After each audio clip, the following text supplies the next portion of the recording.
ई महफिल में मजा तबे आई जब अपन भाई राजा कोनो गीत गुनगुनाई।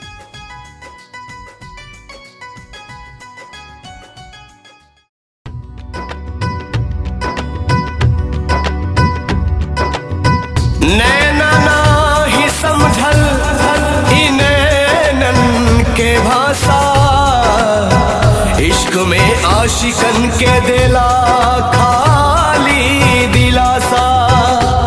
इश्क के परिभाषा नाही केहू बतावे, एक और प्रेमी के जान ले ली बुझाता।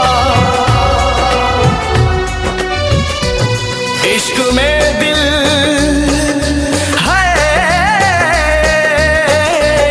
इश्क में दिल ई जोगी हो गई, इश्क में दिल ई जोगी हो गई,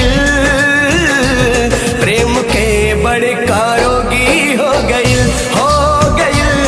इश्क में दिल ई जोगी हो गई, प्रेम के बड़े कारोगी हो गई। कबो इश्की हंसावे, कबो इश्की रोवावे, कबो इश्की हंसावे, कबो इश्की रोवावे। सीप के ई तो मोती हो गई है, इश्क में दिल ई जोगी हो गई, प्रेम के बड़े कारोगी हो गई, हो गई। इश्क में दिल ई जोगी हो गई, प्रेम के बड़े कारोगी हो गई।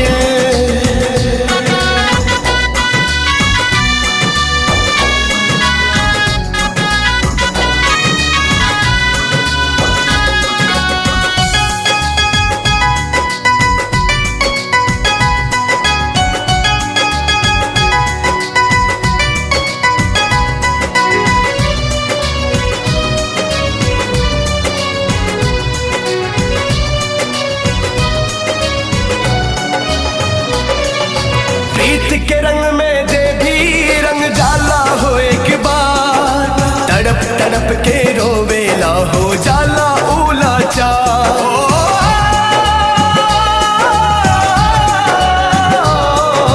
प्रीत के रंग में दे भी रंग जाला हो एक बार, तड़प तड़प के रोवेला हो जाला ऊला चार। केहू पर इनादा दिल कर लेला हो एतबार, करके नैना चार केहू से कर लेला ई प्यार।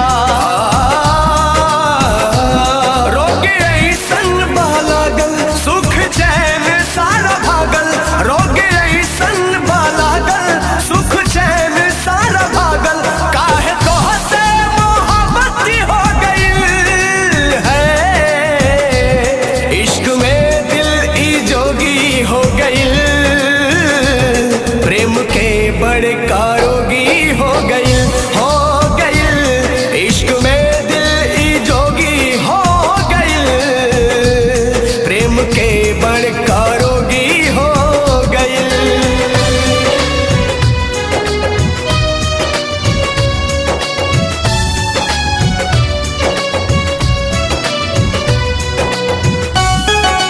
का आवाज में दर्द।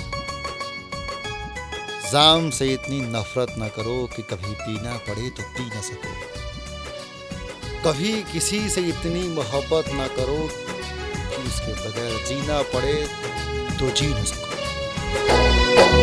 प्यार के हमरा एक पल में तू कैसे भुला देलू, जान से ज्यादा चाहनी तोहके ओकरे सजा देलू, सजा देलू। हो प्यार के हमरा एक पल में तू कैसे भुला देलू, जान से ज्यादा चाहनी तोहके ओकरे सजा देलू। कौना गलती के तू हमसे बदला जान लेलू, काहे नाही हमरा के तू चाह